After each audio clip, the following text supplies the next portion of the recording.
말씀은 요한복음 19장 28절에서 30절까지 말씀입니다. 그 후에 예수께서 모든 일이 이미 이루신 줄 아시고 성경을 응하게 하려 하사 이르시되 내가 목마르다 하시니 거기 신 포도주가 가득히 담긴 그릇이 있는지라. 사람들이 신 포도주를 적신 해면을 우설초에 매어 예수의 입에 대니 예수께서 신 포도주를 받으신 후에 이르시되 다 이루었다 하시고 머리를 숙이니 영혼이 떠나가시니라. 아멘. 사람은 환경의 동물이라고 하듯 저도 새로운 환경에 적응되고 있습니다. 헬스클럽이 크로즈에서 대신 산책을 1시간 정도 합니다.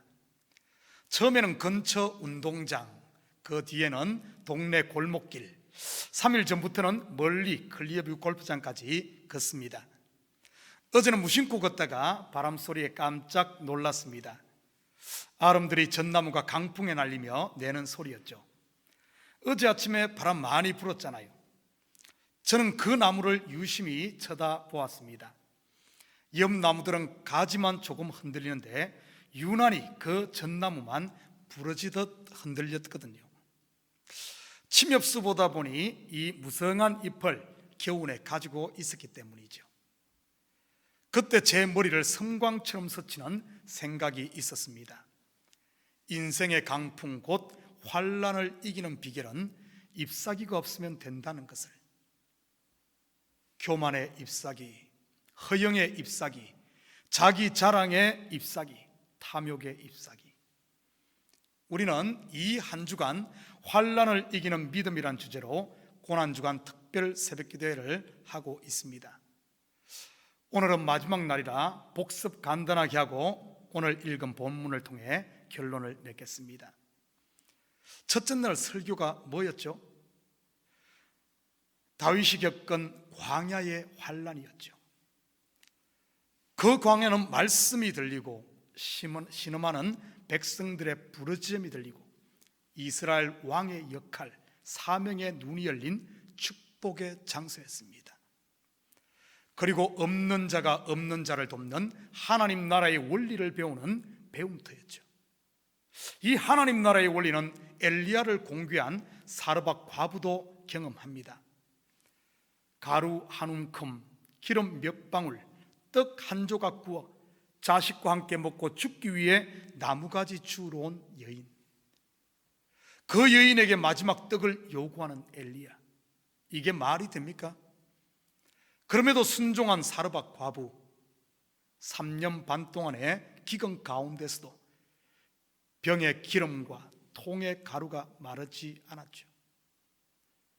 광야와 같은 지금이 성도로서의 나의 역할, 하나님 나라의 원리를 배울 절호의 찬스 아닐까요? 둘째 날 요셉에 대해 공부했습니다.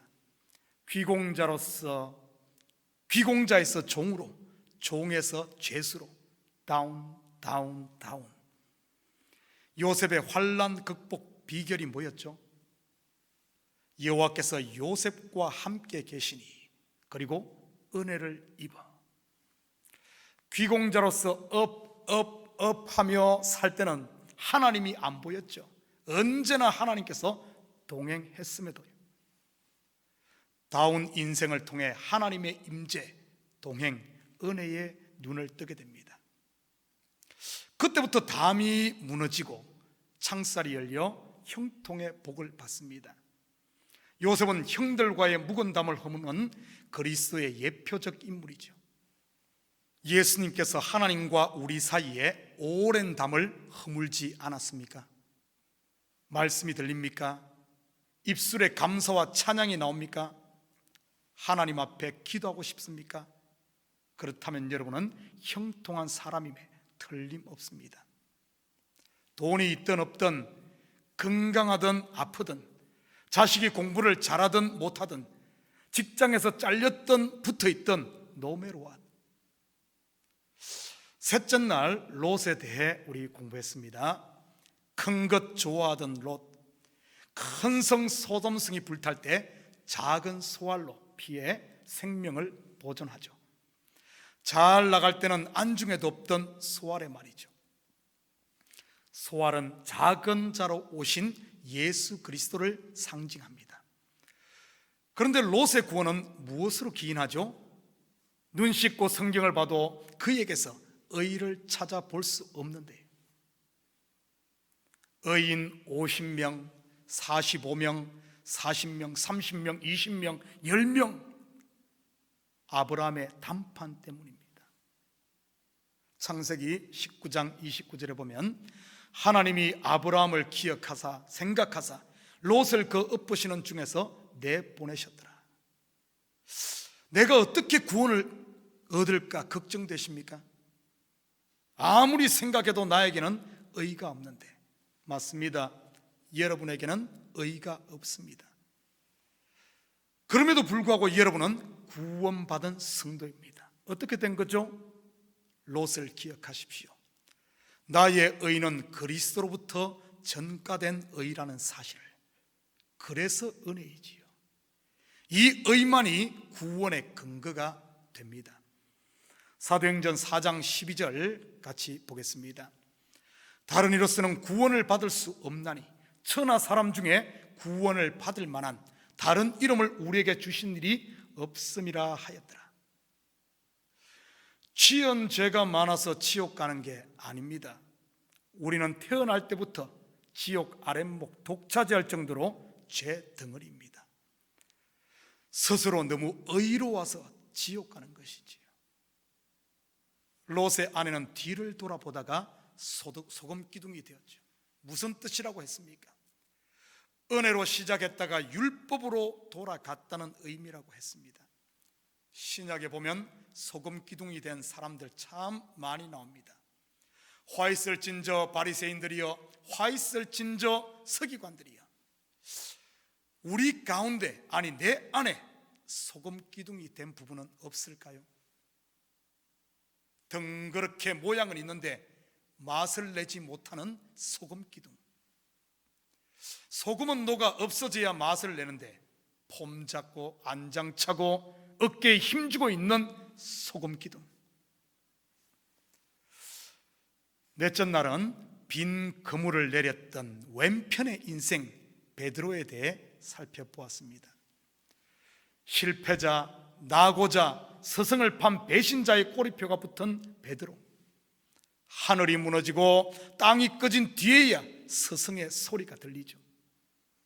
그물을 배 오른편에 던지라. 대박 났죠. 153마리의 물고기가 잡히지 않습니까? 사도 중에 사도, 제자 중에 제자, 바로 맏형이 되지 않습니까? 지금 잡은 생선을 좀 가져오너라. 예수님이 말씀하십니다. 지금 잡은 생선, 오직 말씀에 의지하여 오른편에서 잡은 생선, 은혜로 잡은 생선. 우리 예수님은 그 생선을 원하시죠. 바로 매일매일 우리 삶 가운데 내 의가 아닌, 내 힘이 아닌 성령에 의지하여 잡은 그 생선, 바로 성령의 열매 말이죠. 여러분 손에 그 생선 있습니까? 자, 다섯째 날 바로 어제는 어떤 설교를 했죠? 에스더 왕후에 대해서 했죠. 두 가지만 기억하십시다. 이때를 위함이 아닌 줄 누가 알겠느냐? 여호와 이레, 하나님의 산에서 준비하시다. 하나님이 미리 준비해 놓고 계시다는 사실을. 죽으면 죽으리라. 할딱고개는 내가 넘는 게 아니라 그분을 믿는 믿음으로 넘는다는 사실을. 자, 이제 오늘 본문 들어가는데 벌써 시간이 다 되었네요. 걱정하지 마십시오. 시간 안에 마칠 테니까요. 이번 고난주간 특별 새벽기도의 주제가 환난을 이기는 믿음인데, 그러면 최종적으로 결론으로 환난은 어떻게 이길까요? 본문 30절에 다 이루었다.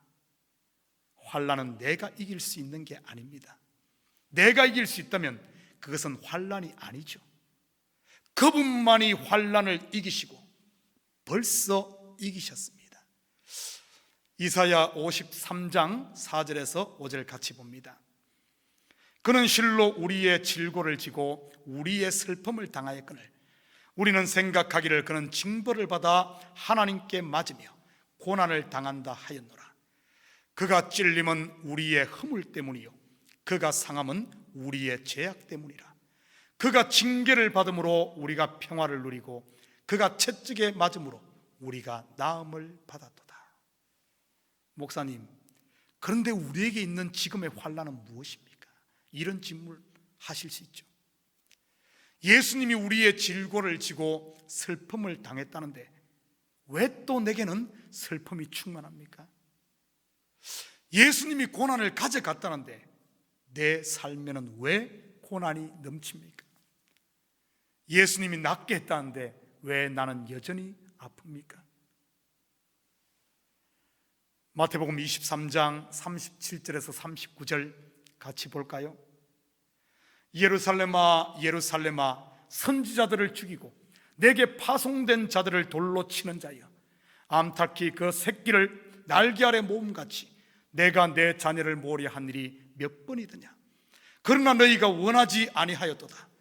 보라, 너희 집이 황폐하여 버려진 바 되리라. 내가 너희에게 이르노니 이제부터 너희는 찬송하리로다. 주의 이름으로 오시는 이여 할 때까지 나를 보지 못하리라 하시니라. 왜 하나님께서 유대인들의 자랑이던 예루살렘의 아름다운 돌 성전을 무너뜨렸을까요? 왜 자기 백성들의 집을 황폐케 했을까요? 내 몸을 봐라. 성한 데가 한 군데도 없지 않니? 내 영혼을 봐라. 만신창이가 되어 있지 않니? 이젠 그만 밖에서 고생하고 집으로 오렴. 돌아오라는 하나님의 부름이었던 것이지요. 다윗의 광야도, 요셉의 고난도, 에스더의 위기도, 더 나아가 유대의 바벨론 포로도 전부 돌아오라는 하늘 아버지의 콜링이었던 것입니다. 마태복음 11장 28절에서 30절 같이 봅니다. 수고하고 무거운 짐진 자들아 다 내게로 오라. 내가 너희를 쉬게 하리라. 나는 마음이 온유하고 겸손하니 나의 멍에를 메고 내게 배우라. 그리하면 너희 마음이 힘을 얻으리니 이는 내 멍에는 쉽고 내 짐은 가벼움이라 하시니라. 따뜻한 어머니 품 고향집 아랫목이 그리운 아침입니다. 고향 가고 싶지 않으세요? 아버지는 오늘도 맛있는 비프 요리에 향긋한 와인, 부드러운 쿠키를 구워놓고 여러분을 기다리고 있다는 사실을 아십니까? 아닙니다. 하늘 아버지는 음식 장만해서 집으로, 우리 집으로 오고 계시네요. 녹화하면 문 열라고 우리를 집에만 꼭 머물게 했네요. 요한계시록 3장 20절 같이 봅니다. 볼지어다 내가 문 밖에 서서 두드리노니 누구든지 내 음성을 듣고 문을 열면 내가 그에게로 들어가 그와 더불어 먹고 그는 나와 더불어 먹으리라. 띵동 띵동. 노크 소리 들리세요? 같이 기도합니다. 사랑의 아버지 하나님, 참으로 감사드립니다. 환난을 통해, 고난을 통해, 어려움을 통해, 아픔을 통해 우리를 돌아오라고 부르시는 하나님의 음성, 아버지 하나님, 우리의 귀를 열어 듣게 하시고 우리의 마음을 열어 아버지 하나님, 이제는 주님을 영접하여 주님께서 준비하고 예비한 하늘 양식을 먹는 저희들 되게 도와주시옵소서. 언제까지 고집 부리며 아집 부리며 주님의 음성을 외면하고 내 갈 길로 가서야 되겠습니까? 아버지 하나님, 특별히 이번 고난 주간을 통하여 저희들에게 말씀하시는 하나님의 날개 품 안에 우리가 이제는 거하게 하시고, 지금까지 내 삶에 바빠 밖으로만 돌았다면 이제는 주님 품에 돌아와 안식하며 하나님 바라보며 하나님의 날개 안에 온전히 거하며 가정이 세워지고 교회가 세워지고 우리의 삶의 현장이 회복되어지고 공동체가 아버지 하나님 든든하게 세워지는 하나님의 나라를 세우는 새롭게 하는 계기가 될 수 있도록 우리 주님 도와주시옵소서. 문 밖에서 녹화하시는 주님의 음성이, 주님의 노크소리가 귀에 쟁쟁이 들려져 이제는 자리를 틀고 일어나 우리 주님을 우리 가정의 주인으로 모시고 오늘 하루도 잔치하는 삶, 아버지 하나님 부활의 새 아침을 맞는 저희들 되게 도와주시옵소서. 감사드리며 예수님의 이름으로 기도드립니다. 아멘.